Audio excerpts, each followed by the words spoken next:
Today what I want to talk about is measurement and measurement reliability. Before we start that discussion, which is detailed for you in Supplement 1, are there any questions about the material that we covered in the last couple of meetings over measures of central tendency and measures of variation? Either in what those things are conceptually or in how to go about computing those statistics.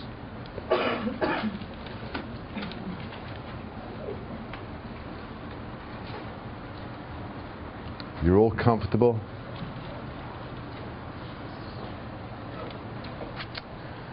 I can see it now on the course evaluations. He is the most insightful instructor I have ever had.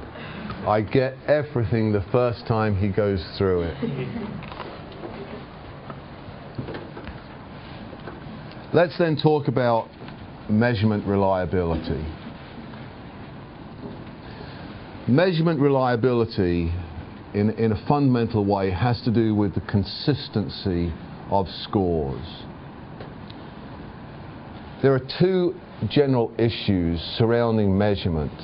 One of them is measurement validity. And measurement validity has to do with the accuracy of scores. Are you measuring the thing or those things that you seek to measure? Does the SAT really measure scholastic aptitude? Do tests of intelligence really measure intelligence? Do tests of extroversion really measure extroversion? Or are they measuring something else entirely, or are they in part measuring something else? That has to do with the accuracy of the integrity of the measure relative to the construct that it purports to measure. But it also has to do then with the accuracy of the scores that that measure generates. Yes? And that is a matter of measurement validity, and we will not talk about that in detail at all, at least today. What I want to focus on today is a preliminary issue to measurement validity, and that is measurement reliability. And measurement reliability does not deal with the accuracy of scores, does not deal with the issue of whether measures of intelligence are actually measuring intelligence. It deals simply with the consistency of scores. And one way to envisage this is consistency across time. For example, if I were to administer a test of arithmetic ability at the beginning of a course in arithmetic, some form of arithmetic, and then I administer a second test of arithmetic ability in that same class, if the scores are reliable, then people who scored toward the top of the distribution at time 1 should score around the top of the distribution at time 2. And people who scored toward the bottom of the distribution at time 1 should score toward the bottom of the distribution at time 2. If scores are inconsistent, so if the measure has low reliability, the very opposite should happen. That is, people who scored relatively high at time 1 should score lower in the rank ordering at time 2, and people who scored relatively low at time 1 should score relatively higher at time 2. If measures are reliable, then the time 1 score is predictive of the time 2 score. It tells you something about the likely score at time 2. If measures and so scores, observed scores, are unreliable, then the time 1 score does not provide predictive value. That is, it does not help you predict or the score of a person's score at time 2. If you have been in classes where your rank position in the class has fluctuated dramatically across the same form of testing, it is likely that one or more of those test forms was unreliable. If your position, however, remains relatively consistent, then it suggests that the tests, and so that is the measures, and so the observed scores, were relatively reliable. Okay. Our arithmetic ability does not, without divine intervention of some kind, does not change from one day to another. Our reading ability, unless there's some sort of divine intervention, does not change dramatically from one day to another relative to the ability of others. The same is true of what are seen as personality attributes like introversion, extroversion, self-consciousness, need for achievement, sensation seeking, and so on. So measurement reliability has to do with consistency in scores.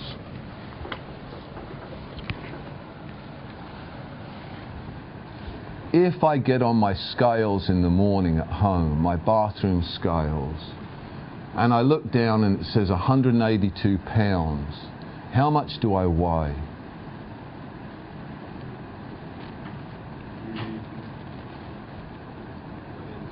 If, as happened, I'm driving merrily along the street in my wonderful piece of Japanese engineering, and I see that blur of colored lights in my rear view mirror and that woo, woo, woo. And the first question the cop asked me is, do you know how fast you were traveling? Well, no, I don't. Who's going to say, yeah, I was doing 95, you know, officer, and I knew it.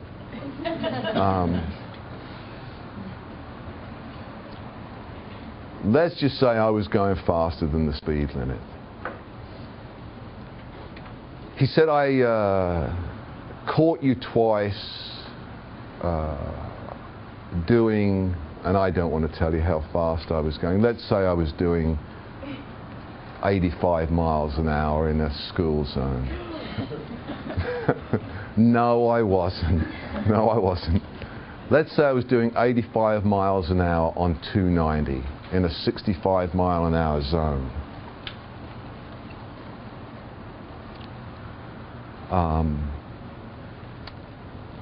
Let's say I was clocked at 85 miles an hour. How fast was I actually going? If I look at my watch and it says 11:48 and 25 seconds, what time is it really?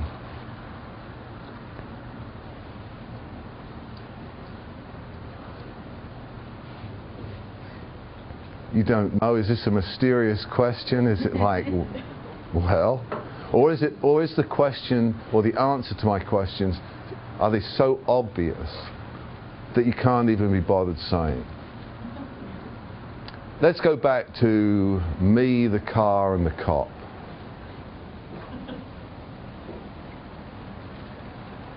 The highway patrol officer. The highway patrol officer told me I was doing 85 miles an hour. How likely is it that I was actually doing 85 miles an hour?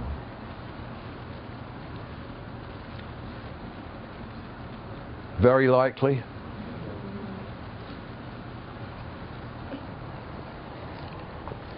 Let me show you a trick. This is not a trick. Let me show you the world.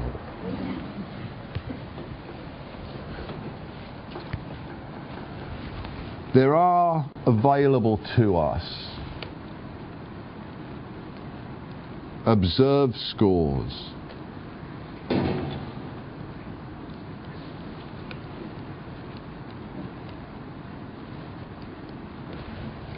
Those observed scores could be scores of any kind. Miles per hour, our height in feet and inches, the time on our watch, the temperature on our thermometer. We are surrounded by observed scores.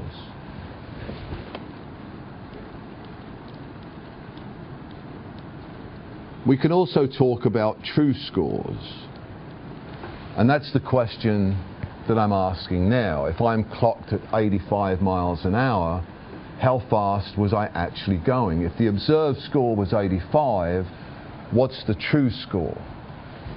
And we tend to treat observed scores as if they equal true scores. We're forced into this position, typically, at least in our naive world. We're forced to treat observed scores as if they are true scores. But observed scores do not equal true scores. Observed scores equal true scores plus or minus some amount of error. And I can't say that word any other way. Error. To me, it's just error. Observed scores equal true scores combined with some amount of error. You know this. You know this because you've had a watch that gains time. You've had a watch that loses time. You've had a thermometer, you've had a set of bathroom scales that some days appear to weigh you at 182, and the next day it's 187, and the next day it's 181. That's an indication to you of inconsistency, and it is most probably an indication of measurement unreliability, because what is fluctuating is not your true score. Your body weight is likely to change minimally over the course of 3 days.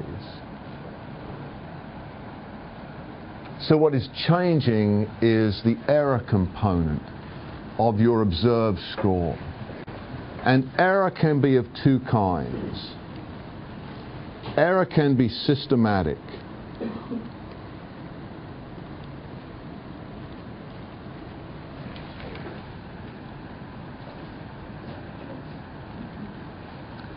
Some of you know that your bathroom scales are affected by systematic error. You know this because one morning you got on your scales and it said you weigh 182 pounds, and you went down to a physician's office where they've got those elaborate and fancy scales that would cost you like $1 million, and you stepped on there and it said you weighed 184 pounds. And on another day you got on your bathroom scales and it said you weigh 180 pounds, and you went to the same physician's office and got on the same scales, and those scales said you weigh 182 pounds. The error component, would you agree, is consistent. It's systematic. It's always a difference of 2 pounds. Your bathroom scales always measure you 2 pounds lighter than the physician's scales. And let us suppose, unrealistically, let us suppose that the physician's scales are error-free, that they generate only true scores. If you now, on a third day, step on your bathroom scales and it says 184 pounds, and you're headed out to the physician's office, what will the physician's scales say you weigh? 186 pounds? Yes? Because your scales consistently have weighed you 2 pounds less than the scales in the physician's office. The error involved in the observed score, and now I'm talking about the observed score from your bathroom scales, the error involved in those observed scores is systematic. That is, it's always of the same magnitude, and it's always in the same direction.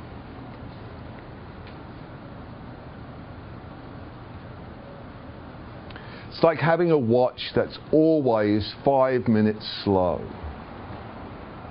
It's like having a thermometer that always generates a body temperature 1 degree above your actual body temperature. It's like having a speedometer that always measures your rate of ground speed 3 miles an hour higher than it actually is. If you have a speedometer that measures your ground speed 3 miles an hour higher than it actually is, and you know this from experience, if you now look at that speedometer and it says you're going at 50 miles an hour, you know what your actual speed is. It's 47 miles an hour, because that instrument generates observed scores that are affected, again unrealistically, only by systematic error. The error is always of the same magnitude and always in the same direction. Systematic error affects measurement validity. Systematic error affects measurement validity.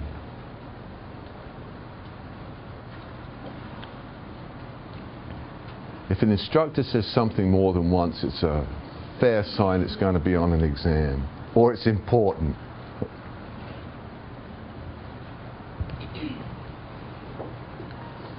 If you take a gun and aim it at a target, and the bullet hits the target 2 inches to the left, immediate left of the center of the target, and you move to a second target that is the same size and has the same form as the first target, and you again aim at the center of the target, and you again miss the center of the target by 2 inches to the left, the weapon you're firing is affected by systematic error, because the miss is always in the same direction and it's always of the same magnitude.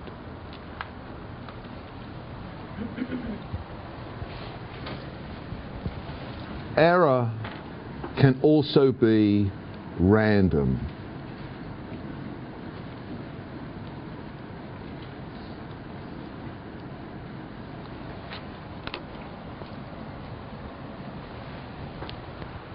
You get on your scales at home.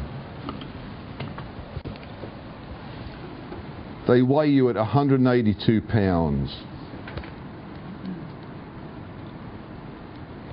You go down to the physician's office. You get on the scales there. They weigh you at 185 pounds.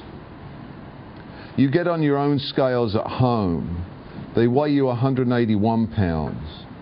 You get on the scales at the physician's office, they weigh you 179 pounds. You get on your scales at home, they weigh you 180 pounds. You go down to the physician's office, they weigh you at 182 pounds. You now get on the scales a fourth time and you measure, and your scales indicate that your weight is 184 pounds. What is your true weight?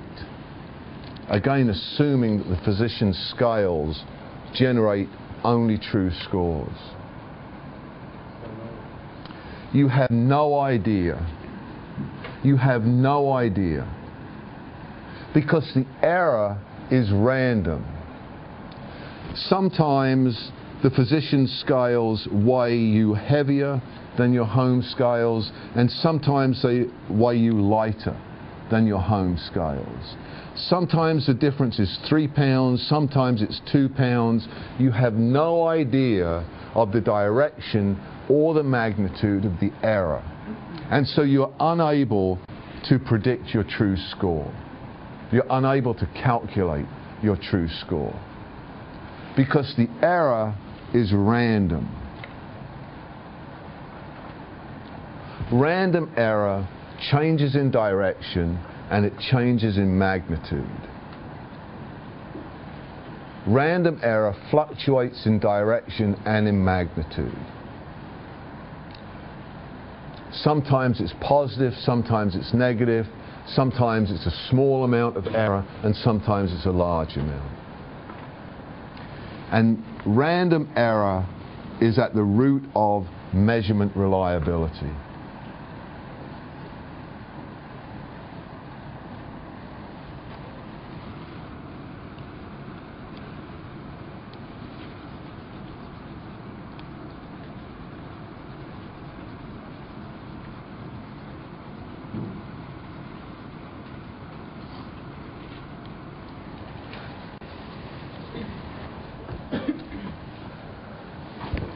Let me say something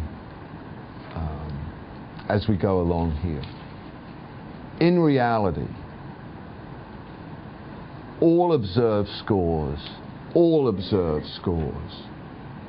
whatever instrument you use to generate those scores, whether they're academic tests, whether they're mechanical measurements, no matter whether it's Big Ben, and goodness knows there is no better measure of time than Big Ben. Whatever the scores that are generated by any measurement, the instrument and the scores are affected by both systematic error and random error. In reality, observed scores include both systematic error and random error.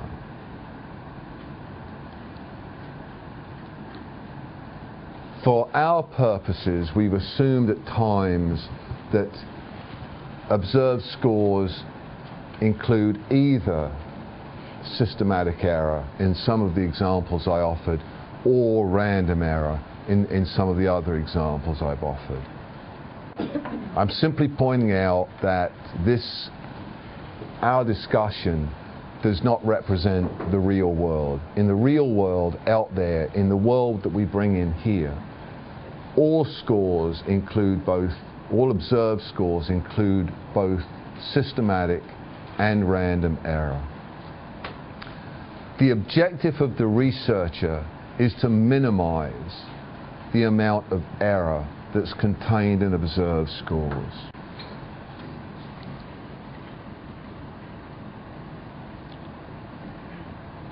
The objective of the researcher is to minimize the amount of error contained in observed scores.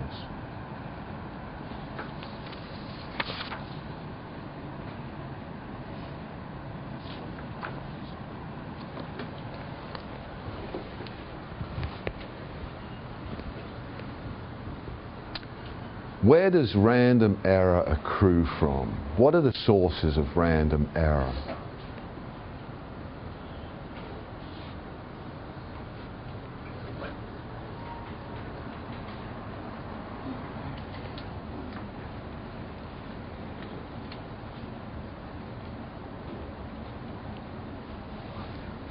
While you're thinking about that, I'm going to make a phone call, if that's all right. You know.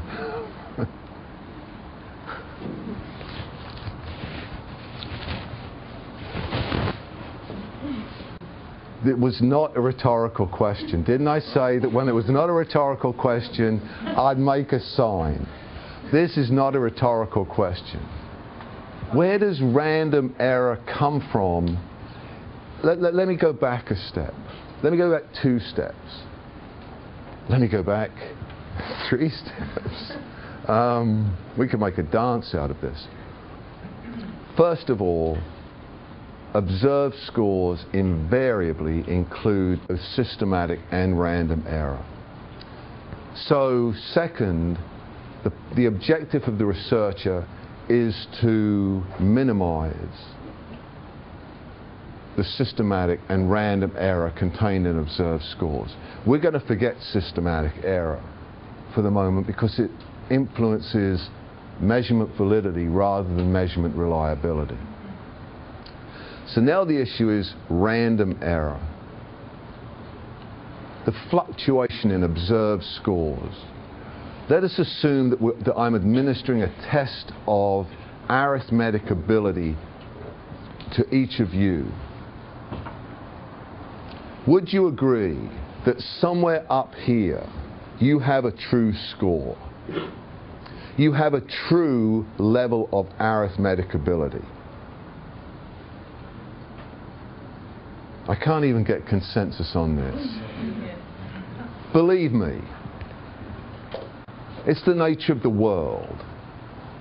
Up here, somewhere, you have a level of true arithmetic ability. Who knows what scale it's measured on, but when you get to St. Peter, you'll find out. It's height, weight, arithmetic ability. In a frequency distribution, because as I recall, St. Peter is French. I remember what I say, even if you folks don't. Which is, it's good that one of us remembers at the moment. Okay? We're all just cycling along, right? Just cycling along. Why would you score 82 out of 100 on one test of arithmetic ability and 87 out of 100 on another test of arithmetic ability and 79 out of 100 on a third measure of arithmetic ability? I mean, it's all dependent on what the score is. I mean, because everything's random. It's all dependent on something else. No. Yeah. No. It's not all random. If it were all random, you and I would stay at home. We'd barricade ourselves in our houses. You know, if it were all random, we would never venture out. We could never talk with certainty about anything. The cop stops you and says, I clocked you at 85 miles an hour. You'd say, no, because that's random. Any number could have appeared on your radar gun. I was actually traveling at 4 miles an hour.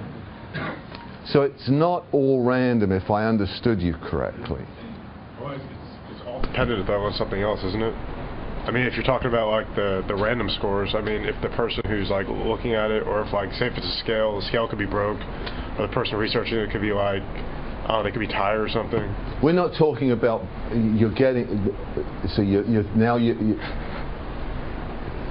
you're pitching stuff out there and some of it's sticking. You know, this is like playing roulette. I'll play 28, 21, 19. The 19 came in. I got to finish over here. I'll get to you. I got to finish over here. We're not talking about measures that are broken. We are talking about measures that generate that generate false observed scores. And we've limited that discussion to instruments that generate false scores because the scores they generate have been infiltrated by random error.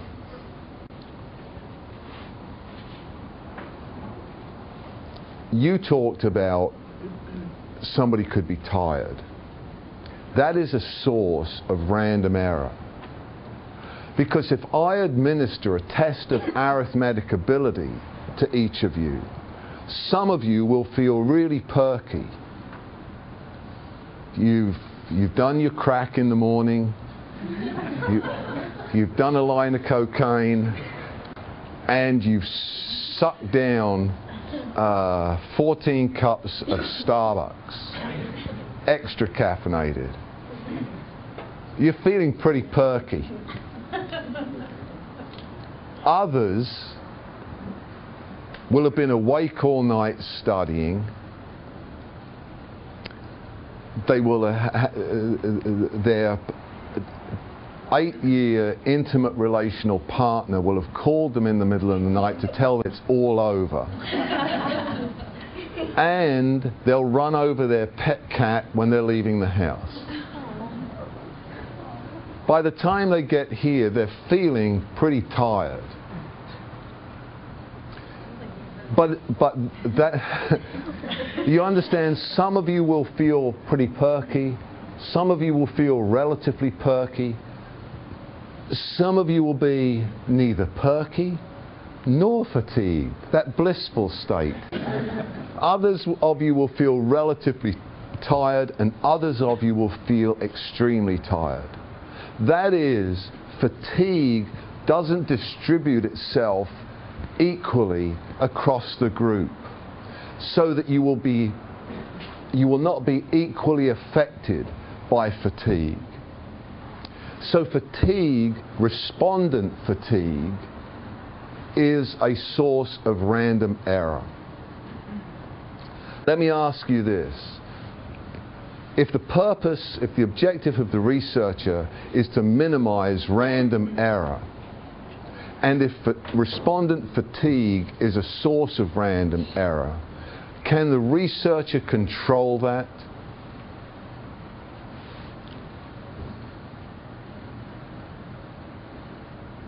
You could try to. You can try to. You can give respondents instructions to behave in a particular way, to get a sufficient amount of rest.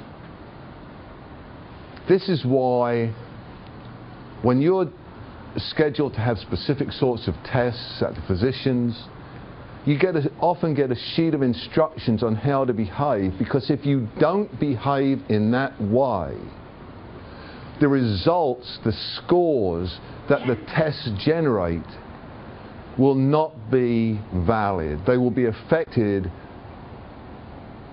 largely by random error, because some of you will abide by the instructions, some of you will violate the instructions in one way, some of you will violate the instructions in another way, so that your observed scores are influenced by random error. If we go back to the issue of fatigue, the administrator of the test, this semester me, can encourage you not to study the night before, can encourage you to get sufficient sleep and rest. But I cannot follow you home. Well, I could, but I think that's called stalking. I cannot follow all of you home.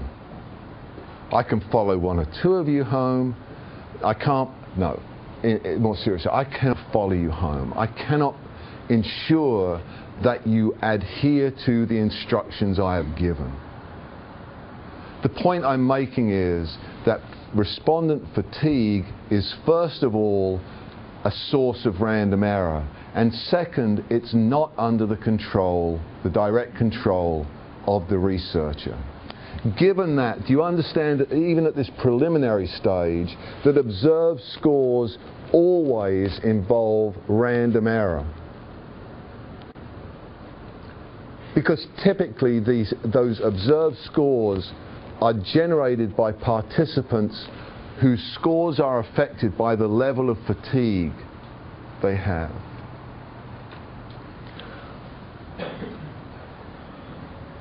Are there any other sources of random error? You were going to ask a question or make a comment. You forgot? What you're saying is, Douglas, you talked for so long. You ignored me for so long. I'm not going to hold a grudge. But should I meet you outside, don't expect me to talk to you, right? This is what happens in conversations with others. The other person talks so long you forget what you were going to say, and it's like, what the hell? I give up. What might be some other sources of random error? How about the length of the test?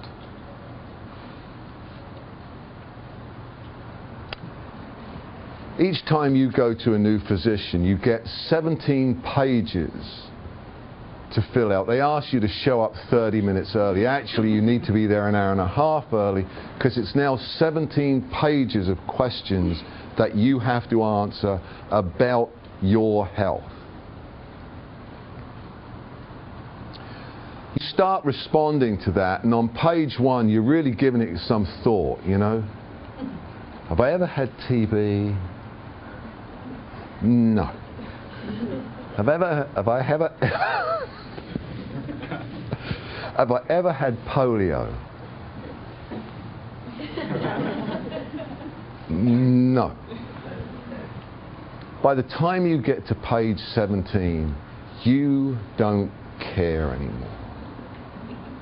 Have you ever been in the hospital? I don't know. Yes, of course I have. What were you in the hospital for? Oh, I broke my back, you know. I broke a leg, I broke an arm, I had spots coming up, fearsome things all over my face. By the time you get to page 17, you don't care. You participate in a study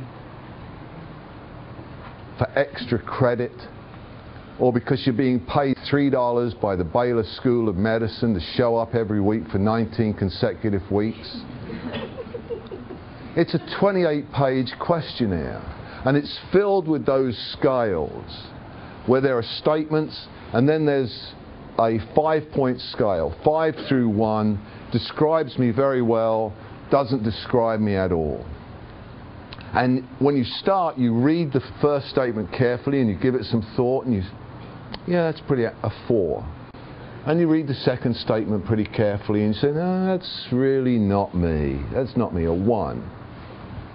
By the time you get to page 6, you are circling 3s so quickly that it's just a blur of light, just to get to the end of the 28 pages. Test length affects observed scores because it introduces random error. Why does it introduce random error? Because some of you will reach that point of, let me just circle the 3s on page 2, others of you on page 9, others of you on page 21, others of you not at all. So it's a source of random error. The problem is that test length functions to influence measurement reliability in quite an opposite way as well. That is, as a rule of thumb, the longer the test, the more reliable it is. That is, the more items on a test, the more reliable it is. The fewer items on a test, the less reliable it is. The least reliable measure in the world is a single item measure. If you're trying to market a candy bar and you give it to a pilot group, this seems to be a very straightforward task. If you want to know how much people like the candy bar, why not just ask them how much they like the candy bar?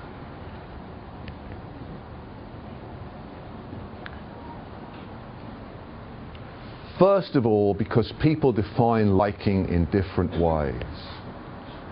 Second, because they could have liked different things about the candy bar. Some people might have liked the chocolate on the candy bar, others the caramel, others the peanuts, and others the wafer. Why do you put wafers in candy bars? I have no idea. Caramel I'm not really up on either. The chocolate and the nuts I understand. Third, liking for a candy bar is not necessarily predictive of whether you will buy that candy bar. You may not buy that candy bar because you're sensitive to your weight and you think that eating candy bars will make you gain weight. You might not buy the candy bar that's being tested because you already like 4 other candy bars much more than you like this one. You might not buy the candy bar because you don't like the name of the candy bar.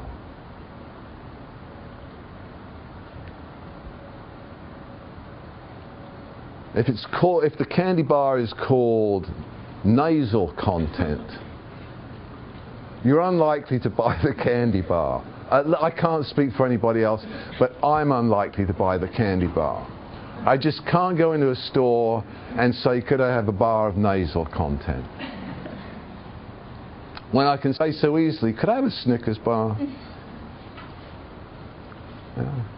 Snickers sounds fun, you know. It sounds almost childlike, almost like a grin, a laugh. So nasal content is never going to compete.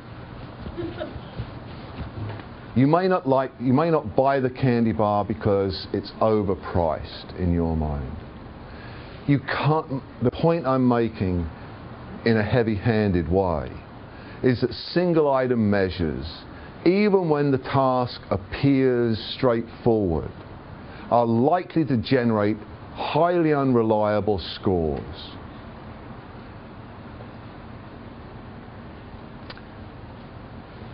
So you've got a contradiction here. On the one hand, we've discovered that fairly lengthy tests are preferred over relatively short tests, because all other things being equal, the more items on a test, the more reliable the test. Because the effects of any unreliable items are minimized, because they're likely to be embedded by a large number of reliable items. But we found at the same time that respondent fatigue increases measurement unreliability. And the longer the test, the more likely it is that the respondent will at some point become fatigued, and then generate data at some point that lead to unreliability, random error in the scores, and so leads to measurement unreliability. Test length is under the direct control of the researcher. So test length is controllable, whereas respondent fatigue is not controllable.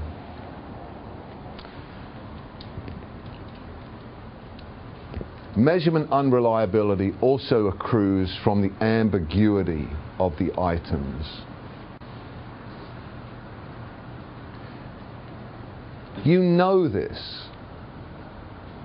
You know this because I suspect most, if not all of you, at some point have gone to an instructor and said, I could have done better than an 82 because there are these 3 items that were ambiguous.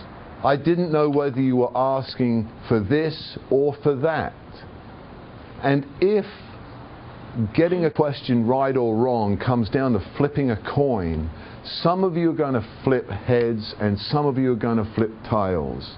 And if heads leads you to the right answer and tails to the wrong answer, this ambiguity has not affected all of you in the same way. Some of you have benefited and got the right answer, and some of you have been penalized and got the wrong answer. So item ambiguity is a source of random error. And clearly this is, to a large extent, under the control of the researcher.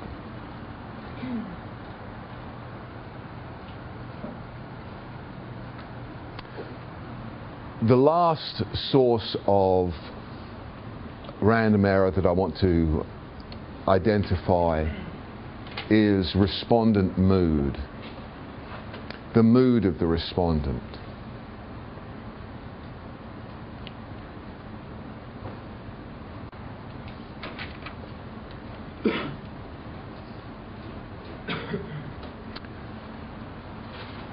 when we have exam 1, some of you are going to show up so happy, it's like ecstasy. Some of you are going to show up sort of happy. You know, your pet cat was there in the morning, reported present and correct. There were still Cheerios left in the packet, and there was still milk to have with it. There was a little bit of orange juice left. Oh, things are okay. Your car started, not much traffic. You played some good music on the way here, so you're sort of happy when you show up. Some of you will show up neither happy nor unhappy. Again, that blissful state of perfect equilibrium. Some of you will show up relatively unhappy. You hit bad traffic, there were no Cheerios left in the box, and besides, the milk had gone off. You're relatively unhappy. Some of you will show up seriously unhappy. The cat did not report present and correct. There weren't any Cheerios in the box, but there was milk, which is even worse than having no milk and no Cheerios. Now you got milk. Actually, it's worse to have Cheerios and no milk, because at least you can drink the milk. So you've woken up, you've got Cheerios and no milk. You run over the cat who didn't report present and correct. By the time you arrive here, you're unhappy. Do you understand that, again, respondent mood varies across respondents, and so doesn't affect the observed scores in a consistent way. It affects observed scores in an inconsistent way, and so is a source of random error. Second, it is not a source of random error that the experimenter can control.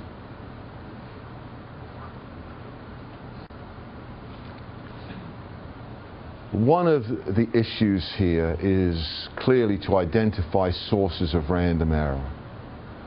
The other issue here is to indicate to you that some of those sources of random error can be controlled by the researcher, but some cannot. Therefore, all observed scores include a random error component. That is, all measures are to some extent unreliable.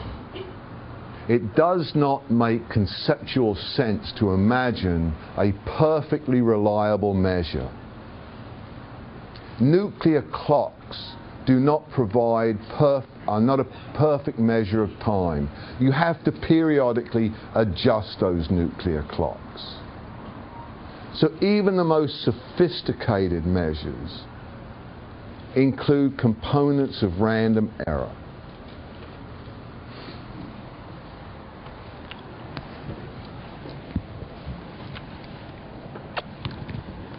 Let's talk about reliability in a particular context. Let's talk about test-retest reliability. Test-retest reliability.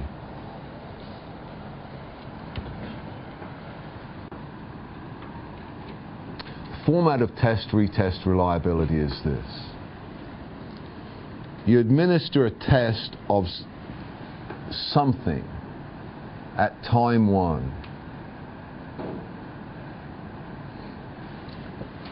And to a group of participants. You administer a second test at time 2 to the same group of participants. Let's say you're measuring arithmetic ability.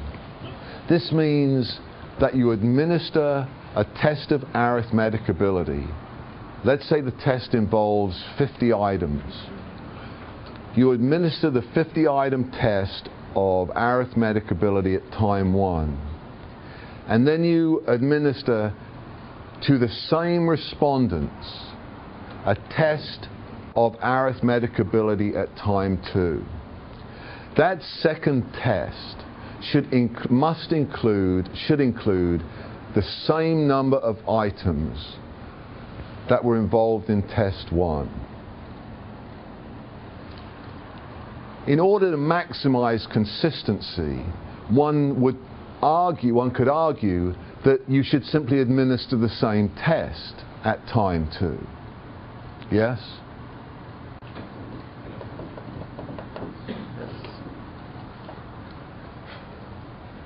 I was just wondering if anybody was in the room with me. If reliability has to do with consistency and inconsistency, then surely the most consistent thing to do is administer the same test at time 2 that you administered at time 1. The problem is that people learn. They learn from their mistakes. They talk about the test. What was your answer to number 4? 18, option B. Oh really? I thought it was option C, 22. Oh, I got that answer first because I forgot to do this certain operation. Then the person who got the question wrong the first time is likely at the second point to recall why she or he got it wrong, correct their mistake and get the question right. Not because they have any increased arithmetic ability, but simply because they learned the problem that they had encountered, learned where they had gone wrong from somebody else who took the test. What researchers often do then is they generate a large number of items, in this case a large number of items designed to measure arithmetic ability. They create a pool of items. They reach randomly into that pool of items and pull out some number. We've said 50. And those 50 items comprise test 1. They then either throw those 50 items away and reach into the pool again and pick out 50 other items, all of which cannot have appeared on the first version of the test, and they use those 50 items as test 2. An alternate strategy is to reach in the first time, get those 50 items, use those as test 1, collect those 50 items up, throw them back into the pool, swirl the pool around and pick out 50 items randomly. And use those items for test 2. There is now some probability that one or more of the items that appeared on test 1 will appear on test 2. Do you agree? This is what people at Princeton do for the SAT and the GRE and the GMAT.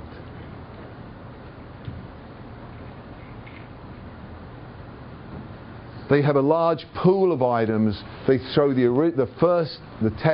questions from one test back into the pool, and they select from the pool again.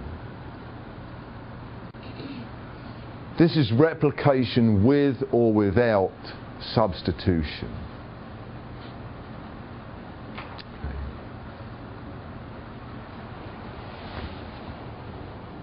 So we have scores on test 1 and we have scores on test 2.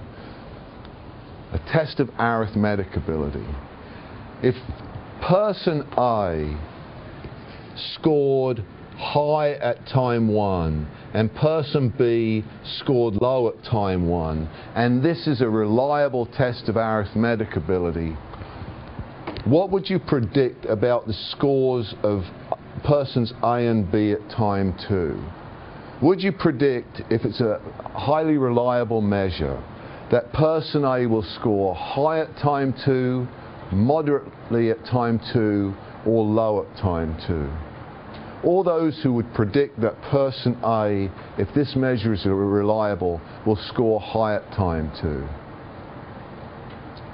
The rest of you are wrong. The rest of you are wrong. If it's a consistent, if it's a reliable measure, then it's generating consistent scores. So that persons who scored high at time 1 will score high at time 2, low at time 1, low at time 2. If, however, the instrument is relatively unreliable, then you have no way of predicting person scores at time 2.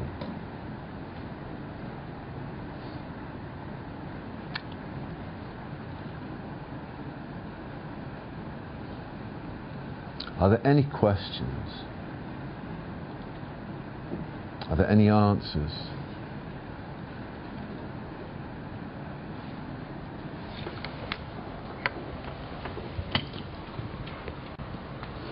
This is an exciting tale. This is a mystery. Hang on a second. I will get to you, and remember, write it down if you need to, what you were going to say, because I don't want anybody else forgetting and then holding it against me forever. Okay. You know, it's a threatening enough world as it is without having... No, I've forgotten what I was going to say. This is a thriller-diller of a story. We've got to the last 40 pages. We need to discover how you go about measuring reliability, how you go about measuring test-retest reliability. That explanation is, together with the rest of this information, although not the interpretation, available in the supplement, Supplement 1. You should read through Supplement 1, and next time we will talk about how you measure test-retest reliability. You have a question or a comment? Yeah, my question is with the time 1 and the time 2 and the A and the B and the reliability. You said that if the person A scored high on the test, then if it's a reliable source, then it's going to be higher the next time? No. What I said was, if this is a highly reliable measure, then we can predict that a person who scored high at time 1 will also score high at time 2. Their score will fluctuate, and they may not be the highest score, they may not be in exactly the same rank order, achieve the same rank order, but they will score high at time 2. Likewise, if this is a highly reliable measure, somebody who scored low at time 1, we can predict will score low at time 2. If this is a highly unreliable measure, the score at time 1 provides us no information at all about the score at time 2, so that we will be unable to predict the score at time 2. If what you see in scores is that there is fluctuation in how persons perform across these two tests, this is evidence of measurement unreliability, because this is inconsistency, and when scores are when the observed scores are inconsistent, it's evidence that they've been affected by random error. It is evidence that the instrument used to generate those scores is unreliable.